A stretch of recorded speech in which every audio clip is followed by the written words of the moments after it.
Welcome to punisher tutor. Caste Hindustan में एक बहुत बड़ा सोशल फैक्टर रहा है। चाहे कोई शादी करना चाहता हो, चाहे कोई प्रेयर करना चाहता हो, या खाना खाना चाहता हो, या घर बनाना चाहता हो, कास्ट हमेशा से ही मेजर रोल प्ले करता रहा है। कास्ट डिसाइड करता है कि आप कहाँ रहोगे, कास्ट डिसाइड करता है कि किससे शादी करोगे, कास्ट डिसाइड करता है कि कौन से जगह पर पूजा करोगे। इतना बड़ा रोल है कास्ट का। अभी रिसेंटली बिहार गवर्नमेंट ने प्लान बनाया है कि वो कास्ट सेंसस कंडक्ट करने जा रहे हैं। उन्होंने इसके लिए 500 करोड़ अलग से रख भी दिया है कि बिहार में जाति आधारित गणना की जाएगी। हर लोगों के बारे में पूरी जानकारी ली जाएगी और इसके लिए बड़े पैमाने पर और तेजी से काम किया जाएगा। ये हमारी जीत है, ये लालू जी की जीत है और ये बिहार के गरीबों की, सभी लोगों की जीत है। इससे पता चलेगा भाई कौन दिहाड़ी मजदूर है, कौन जो है माइग्रेट करके रहता है, कौन ढेला धोता है, कौन ठेला ढोता है, कौन कचरा साफ करता है, कौन भूमिहीन है, कौन भीख मांगता है। मगर एक कास्ट सेंसस जो है, इस पर सेंट्रल गवर्नमेंट का ओपिनियन है कि कास्ट सेंसस जो है बहुत टफ और कॉम्प्लेक्स है, इसे कंडक्ट नहीं करना चाहिए। अब आप हैरान होंगे कि सेंट्रल गवर्नमेंट जो है कास्ट सेंसस के अगेंस्ट है और स्टेट गवर्नमेंट जो है कास्ट सेंसस कंडक्ट करना चाहती है। इस पूरे मामले में हम समझने की कोशिश करेंगे कास्ट सेंसस क्या है, कॉन्स्टिट्यूशन कास्ट सेंसस पे क्या कहता है, कास्ट सेंसस के फेवर में आर्गुमेंट और इसके अगेंस्ट आर्गुमेंट, और फाइनली जो है हम अपना ओपिनियन देंगे। इसलिए फ्रेंड्स, अगर आप हमारे चैनल पर न्यू हैं तो प्लीज सब्सक्राइब कर लें और इस पूरे मामले को समझने के लिए आप एंड तक देखते रहें। पहले हम बात करते हैं कि कास्ट है क्या चीज और ये कास्ट सिस्टम कैसे इवॉल्व हुआ। आप देखो, एक मान्यता है और आज से हजारों साल पहले कि जो ब्रह्मा के हेड से ब्राह्मण निकला, वही प्रीस्ट क्लास एकेडमिक्स, और ब्रह्मा के शोल्डर से क्षत्रिय निकला, रूलर्स वॉरियर, ब्रह्मा के थाई से वैश्य निकला और पैरों से शूद्र निकले। ये 4 क्लासिफिकेशन थी जो कि एंशिएंट स्क्रिप्चर्स में मिलती है। मगर विद पैसेज ऑफ टाइम आपस में इंटर मैरिजेस करने की वजह से या बाहर से जो एक्सटर्नल कोई ग्रुप आ गया, उनके इसमें एसिमिलेट करने के चक्कर में डिफरेंट कास्ट इमर्ज हुआ। इस तरह से 25,000 से भी ज्यादा कास्ट हिंदुस्तान में बन गए। आप हैरान होंगे, एक एग्जांपल मैं बताना चाहता हूं। जैसे लवकुश की राजनीति जो है यूपी और बिहार में बड़ी फेमस है। लवकुश बेसिकली 2 बच्चे थे श्री राम के, और आज जो है कुर्मी, कोयरी और कुर्मी और कोयरी जो है लवकुश के वंशज माने जाते हैं और इनके बेस पर भी राजनीति होती है। इसका मतलब ये हुआ कि राम जो थे वो क्षत्रिय थे, लेकिन आज लवकुश यानी कि कुर्मी कोयरी जो हैं ये बिहार में ये ओबीसी में आते हैं। इस तरह से ये जो कास्ट सिस्टम है एक बहुत डीप जड़ें बना चुका है इंडियन सोसाइटी में। ये जो अलग अलग जातियां हैं ये क्या समाज में डिसाइड करती हैं। अब देखोगे कास्ट जो है ऐसा बेस बन गया कि ये किस मंदिर में जाएगा, कहां पूजा करेगा, किससे शादी करना है, गांव के किस हिस्से में घर बनाना है, ये सब कास्ट डिसाइड करता है।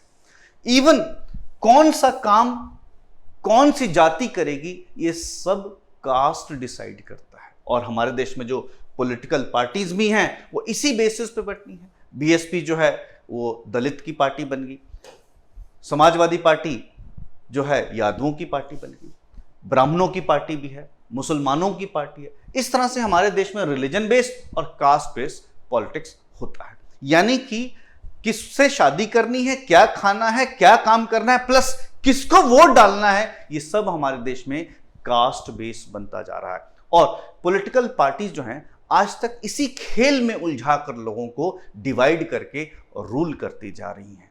संविधान क्या कहता है कास्ट के ऊपर?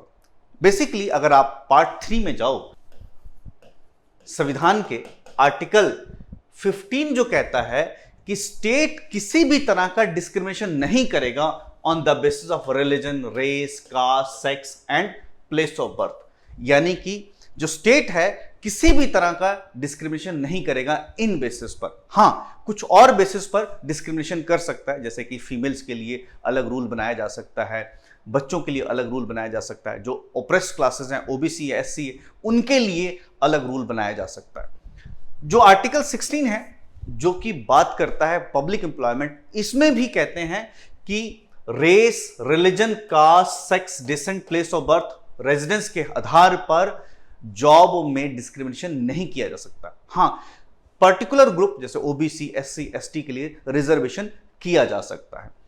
ओबीसी के लिए, एससी के लिए, एसटी के लिए इनकी सिचुएशन जानने के लिए भी संविधान के अंदर कुछ प्रोविजन है। संविधान में national commission for backward classes बनाया गया है।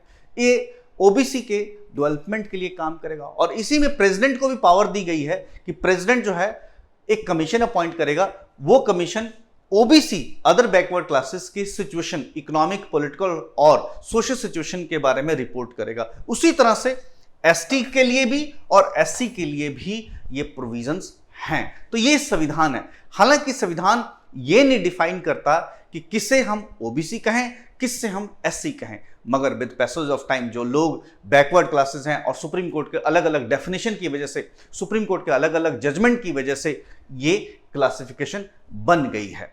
अब बात करते हैं कि आज तक कास्ट सेंसस कितने हुए।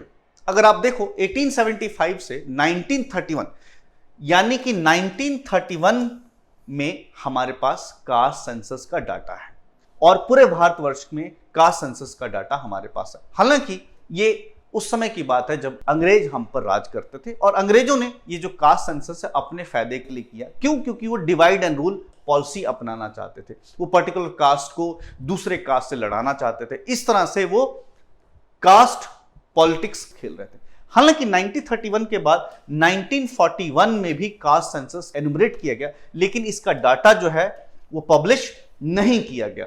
आजादी के बाद 1951 में कास्ट सेंसस को इग्नोर कर दिया गया, सिर्फ एससी एसटी पर ही डाटा इकट्ठा किया गया।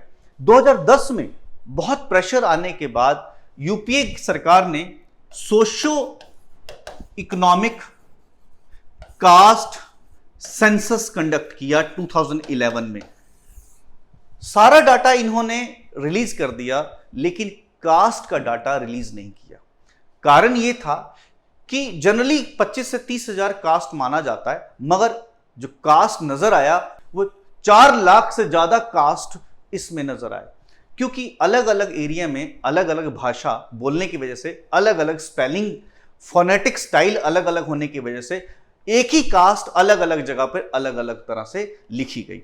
इसीलिए इतना बड़ा ये कम्बरसम प्रोजेक्ट हो गया कि सेंट्रल गवर्नमेंट ने इस कास्ट डाटा को जंक कर दिया। इवन रिसेंटली मोदी गवर्नमेंट ने भी कास्ट डाटा के ऊपर कोई वेरीफाइबल डाटा ना होने की वजह से इसे ठंडे बस्ते में डाल दिया और कास्ट सेंसस के अगेंस्ट सेंट्रल गवर्नमेंट हो गई कि भाई कास्ट सेंसस पॉसिबल नहीं है। ये तो था कि हमारे देश में आज तक कास्ट सेंसस के बारे में क्या स्टेटस है। अब बात करते हैं कि कास्ट एनुमरेशन की क्या जरूरत है। बेसिकली इंडिया जो है इसमें कास्ट सिस्टम एक बेस है। हर चीज, इवन हमारे खाने से लेकर शादी किससे करना, कहाँ रहना है, कौन सा काम करना है, ये कास्ट वाइज डिवाइडेड है।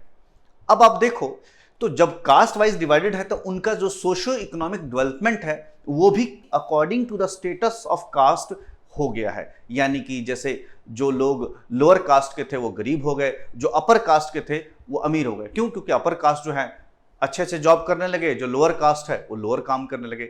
इवन जो डाटा है 90% मैनुअल जॉब लोअर कास्ट के लोग करते हैं। इससे साफ जाहिर होता है कि कास्ट हिलते हैं। नेक्स्ट किसी इशू के साथ, till then thank you. Under development का कारण है। इसीलिए अगर हमारे पास कास्ट डाटा होगा तो हम उनके हिसाब से एजुकेशन प्लान, हम उसके हिसाब से लॉ एंड ऑर्डर सिचुएशन के लिए डील कर सकते हैं, उनके हिसाब से हेल्थ सिस्टम के बारे में, उनके हिसाब से उनको डिजिटली लर्निंग के लिए, उनके हिसाब से जॉब, उनके डेवलपमेंट के लिए, और इंश्योर कर सकते हैं कि जो हायर पोजीशंस में आईएएस आईपीएस जो अगर उनकी पोजीशंस जो हायर लेवल पे जो जॉब्स हैं, अगर उनकी रिप्रेजेंटेशन कम है तो हम इंश्योर कर सकते हैं कि वो लोग उस लेवल तक पहुंच सकें, उनके लिए रिजर्वेशन कर सकें। इवन जो पॉवर्टी से जुड़े स्कीमें हैं वो भी हम स्पेसिफिकली उनके लिए बना सकते हैं। इसीलिए कास्ट के फेवर में जो वेटेज ज्यादा है, क्योंकि अगर कास्ट के हिसाब से डाटा है तो हम उनके लिए पॉलिसी जो है स्पेसिफिक बना सकते हैं और जो पॉलिसी मेकर्स हैं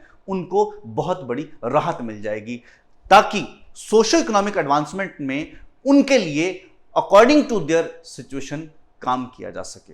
टाइम टाइम पर सुप्रीम कोर्ट ने हमेशा से रिजर्वेशन पर क्वेश्चन खड़ा किया है। सुप्रीम कोर्ट ने कहा है कि कास्ट स्पेसिफिक हमारे पास डाटा नहीं है, उनका हायर जॉब में क्या प्रोपोर्शनेट है, ये सब डाटा हमारे पास मिसिंग है। रिसेंटली आपने देखा होगा कि मध्य प्रदेश के जो लोकल सेल्फ गवर्नमेंट के इलेक्शन में जो रिजर्वेशन दी गई है ओबीसी को, उसे अलाउ कर दिया। क्यों? क्योंकि मध्य प्रदेश ने ये प्रूफ कर दिया कि उसने जो है, जो सुप्रीम कोर्ट की जो 3 कंडीशन है कि कमीशन हो और क्वांटिफाइड डाटा हो और 50% से ज्यादा रिजर्वेशन नहीं देना, इसे पूरा कर लिया। इसलिए सुप्रीम कोर्ट ने मध्य प्रदेश में लोकल सेल्फ गवर्नमेंट में रिजर्वेशन प्रोवाइड कर दी ओबीसी के लिए। वैसे ही सेम महाराष्ट्र ने डिमांड की थी, तो लास्ट ईयर महाराष्ट्र की डिमांड खारिज कर दी गई थी, मगर अब मध्य प्रदेश ने रास्ता खोल दिया। शायद महाराष्ट्र गवर्नमेंट भी 27% जो है रिजर्वेशन लोकल सेल्फ गवर्नमेंट में रखने में कामयाब हो जाए। इससे क्या होता है, जब हमारे पास डाटा होता है तो पॉलिसी उनके हिसाब से हम बना सकते हैं और उनके अपलिफ्टमेंट में जोर दे सकते हैं। क्यों? क्योंकि ओवरऑल जो सोसाइटी हमारी कास्ट बेसिस ही खड़ी है, इसीलिए कोई कास्ट लो हो जाए, कोई कास्ट अप हो जाए, ऐसा होना ठीक बात नहीं आज मॉडर्न समय में। अगर हम चाहते हैं उनको अपलिफ्टमेंट करना तो उन्हें आइडेंटिफाई करना जरूरी है, और आइडेंटिफाई कैसे होगा? बिना डाटा के तो पॉसिबल नहीं है। इसलिए क्वांटिफाइड डाटा पे सुप्रीम कोर्ट ने भी जोर दिया है, और जो बिहार गवर्नमेंट कास्ट सेंसस करने जा रही है वो एक राइट डायरेक्शन में एक स्टेप है। इसीलिए बिहार गवर्नमेंट का ये जो स्टेप है ये राइट डायरेक्शन में माना जाएगा। क्यों? क्योंकि बिहार जो है, यहां पर कास्ट जो है बहुत ज्यादा रिजिड है,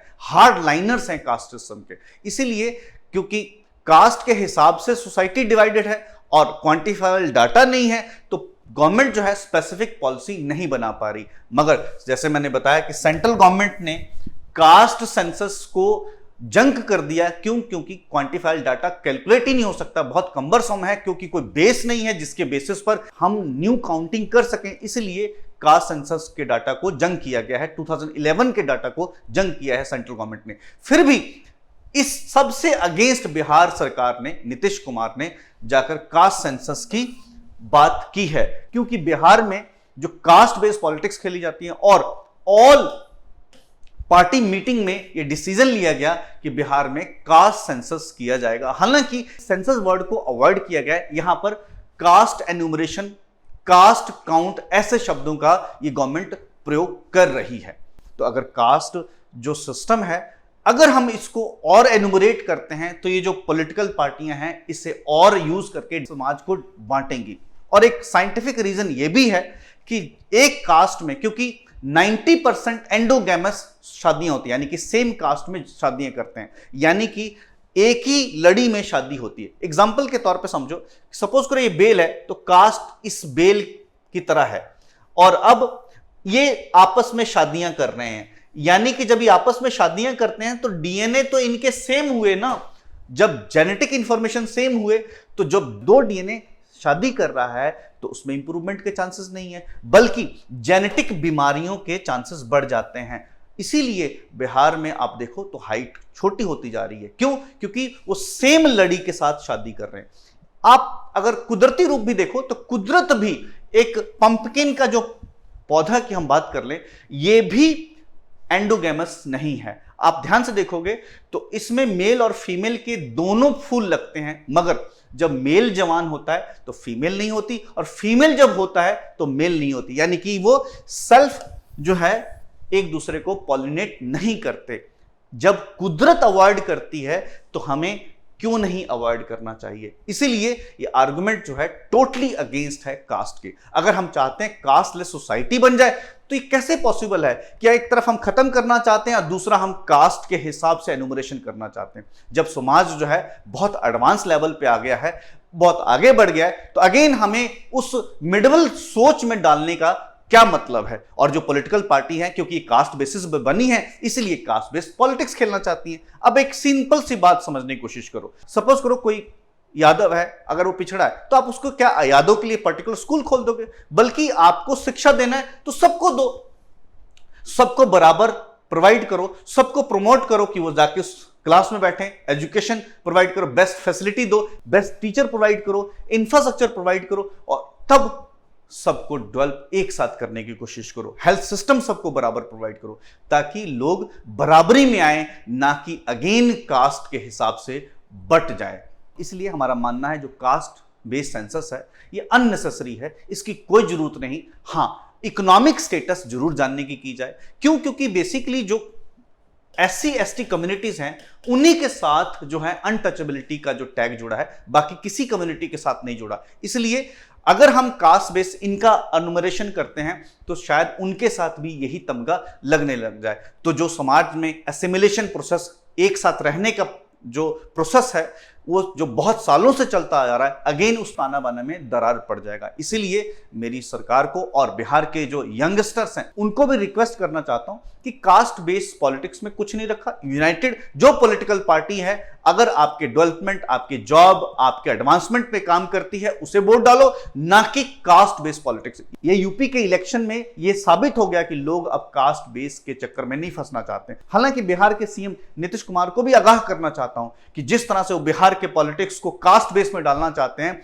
ये सही बात नहीं है। क्यों? क्योंकि बिहार हर सेगमेंट में पीछे। आप बिहार के लोगों के पास एम्प्लॉयमेंट नहीं है, उसके लिए वो बाहर दर दर भटकते रहते हैं, और फिर वहां पर उनके साथ दुर्व्यवहार होता है, अलग अलग तरह की जातियां होती हैं। लेकिन बिहार सरकार कुछ नहीं कर सकती। बिहार में पॉपुलेशन भी अनकंट्रोलेबल है, उस पर भी सरकार को काम करना चाहिए, ना कि ये जातिवाद के चक्कर में फंसना चाहिए। और लोगों को भी मैं कहना चाहता हूं कि आप लोग अब जातिवाद से उठो, बाहर आना जरूरी है, और हमें उससे ऊपर उठ के शिक्षा पर, एजुकेशन पर और डेवलपमेंट पर काम ज्यादा करना होगा। और अब बिहार के लोगों को मैं रिक्वेस्ट करना चाहता हूं कि अब जातिवाद के चक्कर में ना फंसें। फ्रेंड्स, आपका क्या मानना है जातिवाद के ऊपर, इस कास्ट सेंसस के ऊपर? आप कमेंट सेक्शन में कमेंट कर दें, और अगर आपको ये वीडियो पसंद आए तो लाइक करें, शेयर करें और हर बिहारी तक पहुंचा दें। नेक्स्ट वीडियो में मिलते हैं नेक्स्ट किसी इशू के साथ। Till then, thank you.